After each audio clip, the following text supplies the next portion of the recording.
Você já parou para se perguntar por que não tem conseguido emagrecer, apesar dos esforços que tem feito? Eu sou Marta Fonseca, psicóloga e coach, e nesse vídeo eu quero conversar com você sobre esse ponto e explicar quais as possíveis razões ou questões que estão em jogo para você não estar conseguindo atingir o seu objetivo.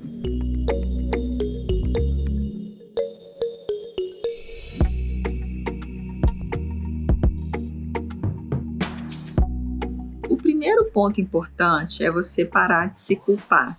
Nessa questão do peso e de comer demais ou comer compulsivamente, é muito comum a gente se culpar, se criticar, fazer um julgamento péssimo. E isso é alimentado pela crítica que a sociedade também faz, que as pessoas em geral fazem. Então, de que é por falta de força de vontade, falta de controle, ou por preguiça, por descuido.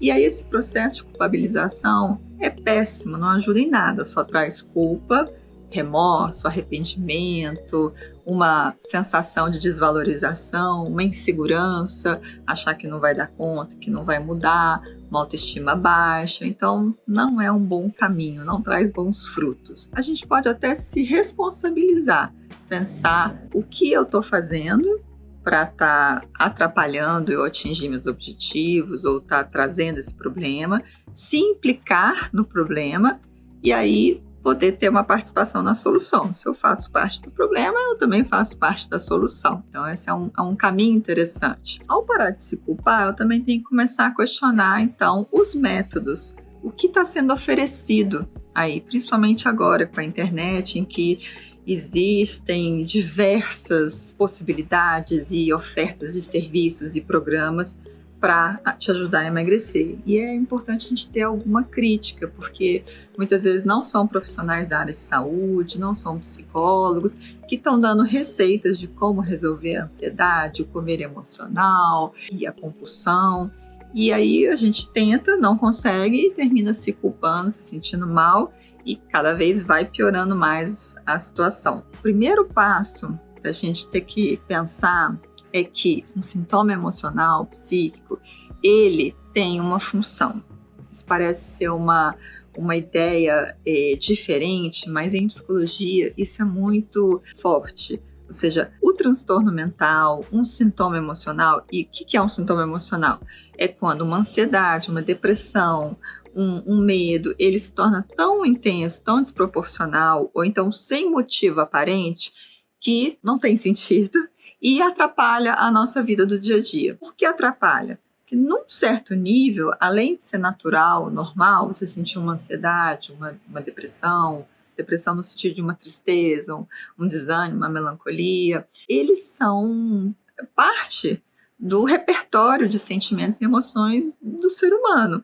E eles têm uma função. A ansiedade, por exemplo, quando você está diante de alguma coisa importante que vai acontecer na sua vida, você sente uma ansiedade, né? Aquele frio na barriga, aquela tensão, às vezes perde um sono, está meio agitado, mas o lado bom é que te põe para agir. Então, você tem uma prova, você vai estudar, você vai abrir mão de eventos de lazer, vai acordar cedo, e aí vai fazer o que precisa ser feito para resolver aquela situação. O problema, então, é quando está muito intenso e você paralisa ou traz outros mal-estares. Então, na psicologia, na nossa visão, quando vem um sintoma, então vamos pensar uma ansiedade muito intensa, uma depressão, já é uma tentativa do nosso psiquismo, do nosso inconsciente, de resolver algum problema anterior.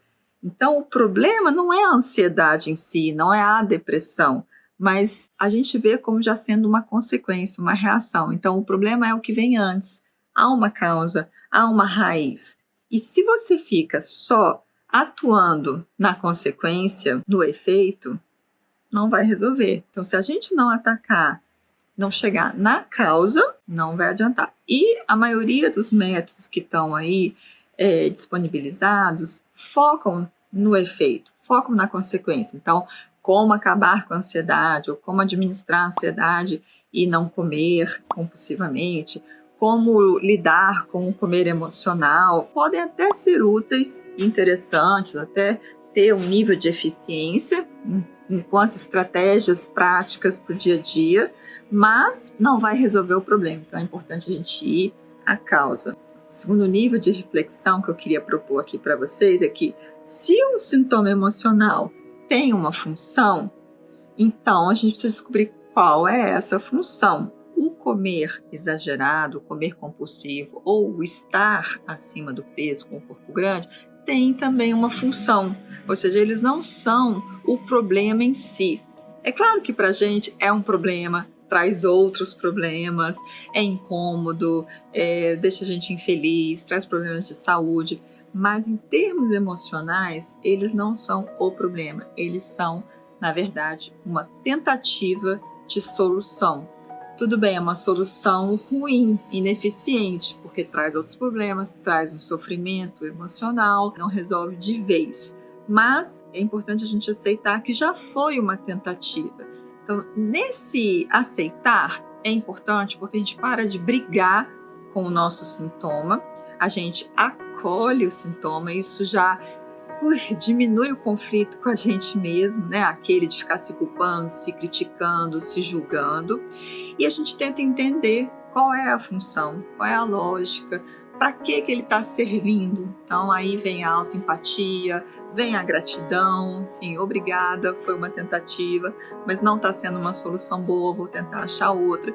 Então a gente já muda o estado, né? A gente sai daquela posição que eu falo tanto de brigar com a gente mesmo, de ficar naquela luta, no conflito, de querer mudar e de estar mais tranquila. Então, aceite o seu sintoma. Aceitar no sentido de parar de brigar com ele e comece a conversar com o seu sintoma, com você mesma, para tentar entender e ver a que ele está servindo, qual é a função dele. Está parecendo muito abstrata essa conversa, né?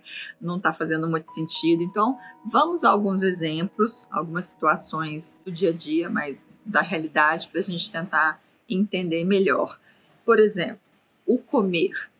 Para muitas pessoas, se não para todo mundo, o comer está muito ligado a momentos de amor, carinho, proteção, cuidado, que a gente viveu na infância, com a nossa mãe, com os nossos pais, com uma babá, com uma avó. Então, pode ser que no momento da sua vida que você esteja mais fragilizada, carente, precisando de amor, de proteção, de reconhecimento, comer demais ou comer mais do que a gente precisa, pode estar tendo essa função de buscar esse momento ali do passado que foi tão confortável, tão seguro e que você está precisando dele agora no presente.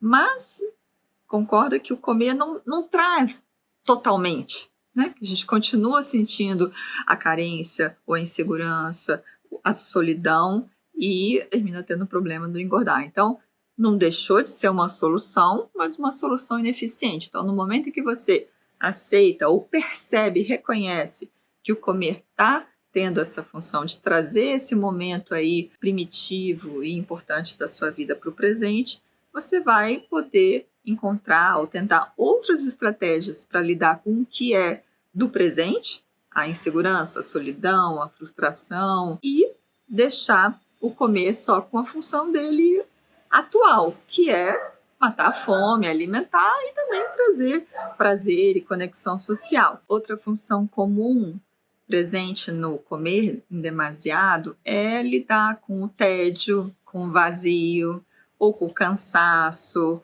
com o estresse, com as frustrações. Mas se eu não cuidar, então, do meu tédio, do meu cansaço, do meu estresse, não vai adiantar eu comer. Pode aliviar ali no momento, mas eu não estou questionando meu estilo de vida, minha situação, para realmente encontrar uma solução. Outra função também bem comum é lidar com a raiva. Quantas vezes a gente passa para a criança uma mensagem de que a raiva não é bem-vinda, que é um sentimento feio, negativo, ruim e até perigoso, porque a gente pode explodir, pode ter atritos, conflitos. Então, tem que engolir a raiva, engole o choro, engole a agressividade. Então, a gente não sabe lidar muito bem com a nossa agressividade, que é uma emoção natural do ser humano, a raiva e a agressividade. Muitas vezes o comer é justamente para calar para tampar, para engolir a seco essa raiva que vem. Se eu não entendo da onde vem essa raiva, ela está relacionada com que fatos do presente, ou também tem relação com fatos passados que terminam sendo resgatados diante de raivas pequenas do presente, e aí vira uma raiva desproporcional. Então, se eu não entender, não buscar esses sentidos para esse comer ligado à raiva, eu não vou conseguir parar de comer, porque vem a raiva, eu não sei o que fazer com ela, ou eu nem percebo que a raiva está vindo, porque está tão já desconectado, só vem a vontade de comer para engolir e tampar. Outra dimensão interessantíssima e que para mim é fundamental no processo de mudança da sua relação com a comida e com o corpo e consequentemente com o seu peso é perceber as funções do estar grande, estar acima do peso, estar gorda, porque isso também pode ser visto como no mesmo raciocínio que o sintoma. Por exemplo, para muitas mulheres, o estar gorda, grande, liga à imagem, à ideia de uma mãe, uma avó materna, cuidadosa, amorosa. Então, o ser grande está relacionado a coisas boas, ao amor, ao carinho, ao aconchego. E a magreza, um corpo mais magro, está relacionado a uma certa dureza, uma agressividade, uma frieza. Então, o importante é você estar pensando qual é a imagem que você associa com um gordo, grande ou um corpo magro. É possível você se sentir amorosa, maternal, sendo magra ou não? Né? Tem aí, então, que trabalhar as imagens corporais e os significados. Um outro ponto que é muito comum para as mulheres é em relação à sexualidade. Para muitas, o estar acima do peso é uma forma de proteção, uma capa que tira as formas mais femininas e sensuais, sexuais do corpo. Não é à toa que muitas meninas começam a engordar na adolescência, quando o corpo começa a se transformar num corpo de mulher. E aí as dificuldades com a sexualidade vêm e comer é uma solução. Protege do olhar do outro, principalmente do homem, então diminui os riscos.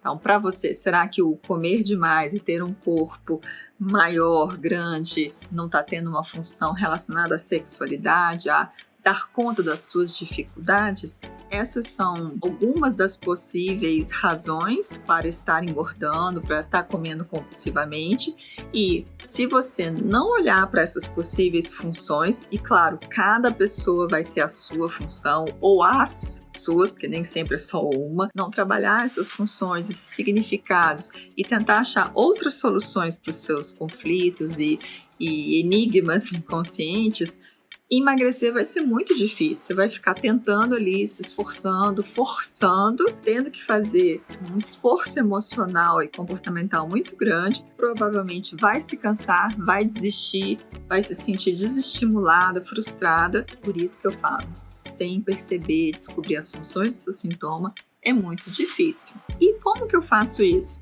Bom, eu sou suspeita, sou psicóloga clínica, acredito muito num processo terapêutico, todo mundo tem a ganhar de aproveitar uma dificuldade para se conhecer melhor. Então a terapia é o espaço ideal para estar decifrando esses enigmas e essas funções inconscientes. Mas outras estratégias também podem ajudar, como a meditação, a escrita, o coach, qualquer atividade que te ajude a autorreflexão, a se questionar e percebendo devagarinho e tomando consciência dessas questões mais inconscientes. Mergulhe fundo, tente entender aí os seus significados, que são únicos e pessoais, que com certeza aí sim você vai conseguir mudar a sua relação com a comida, com o peso, com o seu corpo e, vamos dizer assim, emagrecer ou ter um peso, um corpo equilibrado para sempre. Essa era a ideia que eu queria te passar. Vou gostar muito de ouvir sua opinião, o que você pensou ao ouvir essas ideias minhas, com o que você se identificou. Então deixe os comentários que eu vou ter muito prazer em te responder. E se você gostou, se inscreva no meu canal, dê o joinha nesse vídeo para a gente ter um feedback que a gente está indo num caminho bom. E eu te vejo no próximo vídeo. Tchau!